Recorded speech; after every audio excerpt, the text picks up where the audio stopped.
Hello dear students, welcome back to my channel Physics SPC. Current electricity का एक question in the circuit shown in the figure the current through ये पूछा है।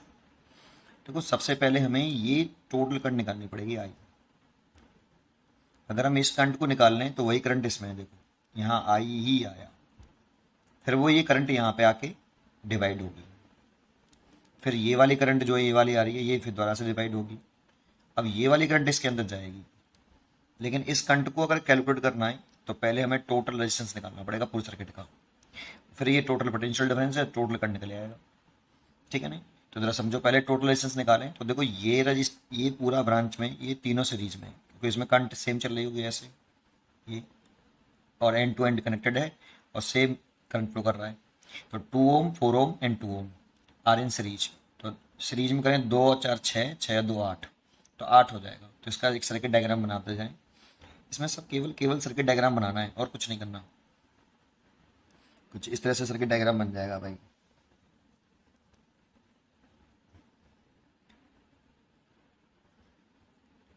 इन दो तीनों का सीरीज कॉम्बिनेशन करके एक हो जाएगा ऐसे। ये 8 ओम हो गया बेटा, 2 और 4 6, 2 और 4 6 और 8, और ये 8, ये भी 2 और ये भी 2, ये 3, ये 8 और ये 2, 9 वोल्ट बैटरी।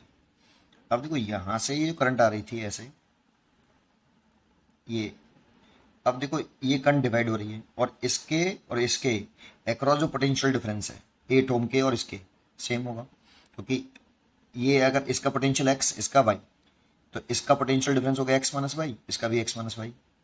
तो these are connected in parallel, और पैरेलल में है तो 8 8 है। तो ऐसे कर सकते हो आप इसे कि R dash is equal to, double dash लिख लेता हूँ, 8 इंटू 8, ये फॉर्मूला होता है सीरीज पैरेलल में, R1 upon R2, R1 plus R2, sorry ये इसी से आया है। 1 upon R double dash is equal to 1 upon R1 plus 1 upon R2।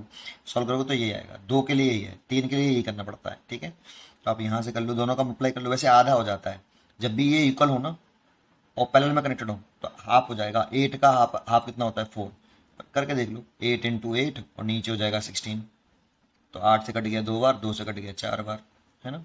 तो इन दोनों का 4 आ जाएगा। तो कुछ इस तरह से सर्किट डायग्राम बन जाएगा। सर्किट डायग्राम जरूर बनाना आप, है ना, ऐसे। और इन दोनों का 4 हो गया ऐसे, ये 4 ओम हो गया, ये 2 और ये 2, ये 3 और ये 2 और ये 9 वोल्ट की एक बैटरी। अब देखो ये अगेन सीरीज में हो गई, क्योंकि ये करंट ऐसे आ रही थी और ये डिवाइड हो रही थी यहाँ पे ऐसे ही। तो ये तीनों फिर आपस में करंट सीरीज में, तो फिर अगेन 8 हो जाएगा, और ये 8 ही था। तो ये कुछ इस तरह से बन जाएगा 3 8 और ये भी 8। ठीक है, ऐसे ये 3 और ये हो जाएगा 8, ये 8 और ये 2, वही 9 वोल्ट की बैटरी ऐसे। अब ये दोनों फिर दोबारा से अगेन 8 और 8 4 था, तो इन दोनों का अगेन 4 हो जाएगा। तो एक नया डायग्राम बन गया इस तरह से, ये 4, ये 3 और ये 2, ये 9 वोल्ट की बैटरी हो गई भाई आपकी। अब देखो ये तीनों सीरीज में होंगे। अब यही करंट आई थी हमारी, ये तीनों सीरीज में होंगे। देखो ये करंट सीरीज सेम है, तो 3 4 और 2, तो ये 3 और 4 7 और 2 9, तो टोटल रेजिस्टेंस आर इक्वलेंट जो आया हमारा ये 9 ओम आया।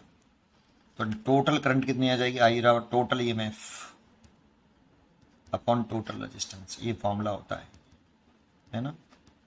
सर्किट का टोटल ईएमएफ तो कितना है 9 वोल्ट, और इस सर्किट इस सेल का इंटरलेशंस गिवन नहीं है, इसीलिए सर्किट का टोटल रेजिस्टेंस यही होगा। और ये तीनों सीरीज में है बिकॉज करंट सेम है तीनों में। तो 9 ओम हो गया, 9 ओम, तो ये 9 से 9 कट गया, तो करंट आ गई 1 एम्पियर। सोचो अगर ये करंट आई 1 एम्पियर आई है, तो ये वाली करंट 1 एम्पियर आई है बेटा, ये वाली 1 एम्पियर। यहाँ ऊपर आ जाओ, तो 3 ओम में तो करंट 1 एम्पियर आ गई, तो 3 ओम में तो 1 एम्पियर है, तो ये तो चॉइस गलत ही हो गई, और ये वाली भी गलत हो गई। 3 ओम में तो 1 एम्पियर करंट है ना, इसलिए ये दोनों चॉइस गलत हो गई। अब इसमें करंट निकालनी है हमें, तो सोचो इसमें यहाँ आके करंट दो पार्ट में डिवाइड हुई होगी, तो आप सीधा इसमें आ जाओ, आप इस सर्किट में आ जाओ, इस वाले में। यहाँ पर करंट कितनी है, ये इसलिए तो बनाई मैंने, 1 एम्पियर करंट है 3 एम्पियर वाले में। यहाँ आके अब करंट डिवाइड हुई होगी दो पार्ट में बेटा। ये 1 एम्पीयर जो करंट आ रही ना 3 ओम वाले रेजिस्टेंस में, ये करंट डिवाइड हुई होगी, लेकिन ये रेजिस्टेंस कैसे हैं, इक्वल है। जब रेजिस्टेंस इक्वल हो तो करंट इक्वली डिवाइड होती है। तो 1/2 एम्पीयर इसमें आई होगी, रेड पेन से लिख देता हूँ, और 1/2 एम्पीयर इस वाले रेजिस्टेंस में आई होगी। तो सोचो इसमें ये 8 ओम वाले में, पहले वाले में 8 ओम में 1/2 एम्पीयर तो आई है। इधर से आ रही थी कितना, 3 ओम में 1 एम्पीयर करंट थी, इसमें से 1/2 इधर चलेगी तो 1/2 इधर जाएगी ना बेटा। एक में से हाफ इधर चला गया तो हाफ इधर गया होगा। तो देखो ये ऊपर जाए तो पहले वाले में यहाँ आ रहा था 1 एम्पीयर, यहाँ आ गया आपका 1/2 एम्पीयर, और ये वाला करंट हो गया अगेन 1/2 एम्पीयर। देखो 1 एम्पीयर डिवाइड हुआ 1/2 में।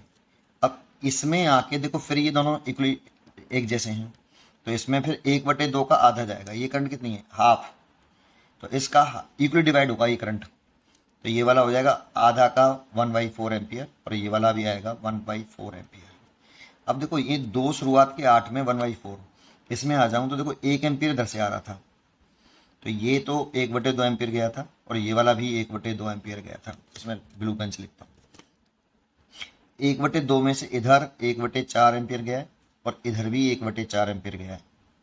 ये देखो इस वाले 8 में दूसरे वाले में 1/4 एम्पीयर तो गया है, 1/2 में से डिवाइड होके 1/4 इधर गया, 1/4 गया आगे, तो 1/4 आगे जा रहा है, तो ये 1/4 आगे गया है, 1/4 है ना।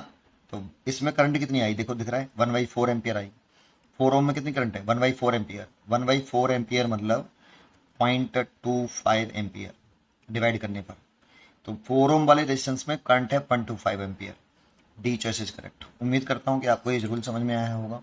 बस फिगर बनाने थे, फिगर नहीं बनाऊंगा तो आपको समझ में नहीं आता। मैं तो वैसे ही कर सकता था, उसको थोड़ा सा स्पीड कर सकता था, बट फिगर से ही क्लैरिटी आती है, उसमें करना कुछ नहीं है उसमें। उम्मीद करता हूँ कि आपको जरूर समझ में आया होगा। पढ़ते रहिए, खुश रहिए।